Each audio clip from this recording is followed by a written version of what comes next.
Right మరో breaking news చూస్తున్నాం. Guntur rowdy sheeter Borugadda Anil Kumar కు నేటితో మధ్యంతర బెయిల్ ముగియనుంది. అయితే ఇప్పుడు బోరుగడ్డ అనిల్ పోలీసుల ఎదుట లొంగిపోతాడా లేదా అనే దానిపై అందరిలో ఆసక్తి నెలకొంది. ఒకవేళ బోరుగడ్డ లొంగిపోకపోతే హైకోర్టు ఆదేశాల మేరకు పోలీసులు అదుపులోకి తీసుకునేందుకు సిద్ధంగా ఉన్నారు. తన తల్లికి ఆరోగ్యం బాగోలేదని అనిల్ మధ్యంతర బెయిల్ పొడిగించుకున్నారు.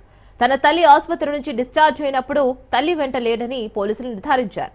మరోవైపు అనిల్ ఎవరెవరిని కలిశారు అనే దానిపై పోలీసులు సమాచారం సేకరిస్తున్నారు.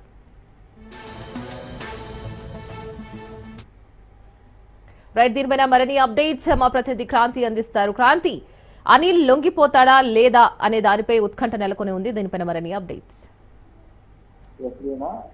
గుంటూరుకు సంబంధించిన రౌడీ షీటర్ బోరుగడ్డ అనిల్ కుమార్ కు సంబంధించిన మధ్యంతర బెయిల్ కి ఈ రోజుతో గడువు ముగియనుంది. అయితే దీనికి సంబంధించి గతంలో తన బెయిల్ ఇచ్చేందుకు నకిలీ ఆరోగ్య సంబంధించిన పత్రాన్ని మెడికల్ సర్టిఫికేట్ ని తారుమారు చేసి ఆసుపత్రి వైద్యులు రాఘవ వర్మ పోలీసుల వాంగ్మూలానికి సంబంధించి ఇవ్వడం జరిగింది. ఈ నేపథ్యంలోనే దానికి సంబంధించి అనిల్ తన తల్లికి చెన్నై అపోలోలో ఆసుపత్రి చికిత్స అందించాలని గుంటూరు లలిత సూపర్ స్పెషాలిటీ ఆసుపత్రి అధినేత డాక్టర్ పివి రాఘవ శర్మ సిఫార్సు చేసినట్టు నకిలీ మెడికల్ సర్టిఫికేట్ ని కోర్టుకి సమర్పించడం జరిగింది. అయితే ఈ నెల 1వ కోర్టు అతనికి మధ్యంతర బెయిల్ అయితే ఇవ్వడం జరిగింది. అయితే ఈ రోజు మధ్యంతర బెయిల్ కి సంబంధించిన గడువు పూర్తవుతుంది. ఇప్పటికే బోరుగడ్డ అనిల్ కుమార్ తనను ఒక వీడియో రిలీజ్ చేయడం జరిగింది. తనని పూర్తి స్థాయిలో ఇబ్బంది పెట్టారు, జైల్లో తన పైన 3rd డిగ్రీ కూడా ఉపయోగించారంటూ కూడా ఒక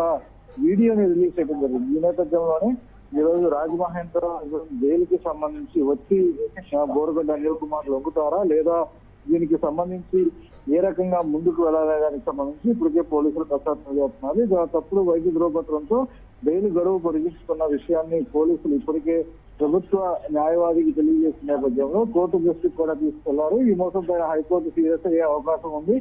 కేసు నమోదు ఆదేశించేటట్టు కూడా ప్రస్తుతం భావిస్తున్న నేపథ్యంలో అక్కడ లలిత సూపర్ స్పెషాలిటీ హాస్పిటల్లో ఆ పేరుతో లెటర్ హెడ్ సృష్టించినందుకు లలిత సూపర్ స్పెషాలిటీ ఆసుపత్రి యాజమాన్యం కూడా అతని పైన ఫిర్యాదు చేసే అవకాశం కనబడుతుంది. ఇక గుంటూరులో మరో చీటింగ్ ఫోర్జరీ కేసు కూడా బోరుగడ్డ అనిల్ పైన నమోదయ్యే అవకాశం కనబడుతుంది. అనిల్ ఒకవేళ జైల్లో లొంగిపోతే హైకోర్టు ఇచ్చే ఆదేశాల అమలుకు సిద్ధంగా పోలీసులు అయితే ఉండే అవకాశం కనబడుతుంది. ఇక తల్లి ఆరోగ్యంగా బాగలేదని మధ్యంతర బెయిల్ పొడిగించినందుకు అనిల్ కు ఆమెకు శస్త్రచికిత్స జరిగినప్పుడు ఆసుపత్రి నుంచి డిశ్చార్జ్ అయినప్పుడు ఆమె వెంట లేదని పోలీసులు కూడా నిర్ధారించిన పరిస్థితి ఉంది. ఇక తల్లి సహాయంగా ఉండాలని చెప్పి జైలు నుంచి బయటకు వచ్చారని నిన్నాళ్ళు ఎక్కడున్నాడు, ఈ ఎవరెవరిని కలిశాడు, ఎవరితో ఫోన్ లో మాట్లాడాడు దానిపైన పోలీసులు కొంత సమాచారం సేకరించారు. ఇప్పటికీ అతని ఇంటి వద్ద ఎవరూ లేరని, ఫోన్లు స్విచ్ ఆఫ్ లో ఉన్నాయంటూ కూడా పోలీసులు కొంతమేర సమాచారం సేకరించిన నేపథ్యంలో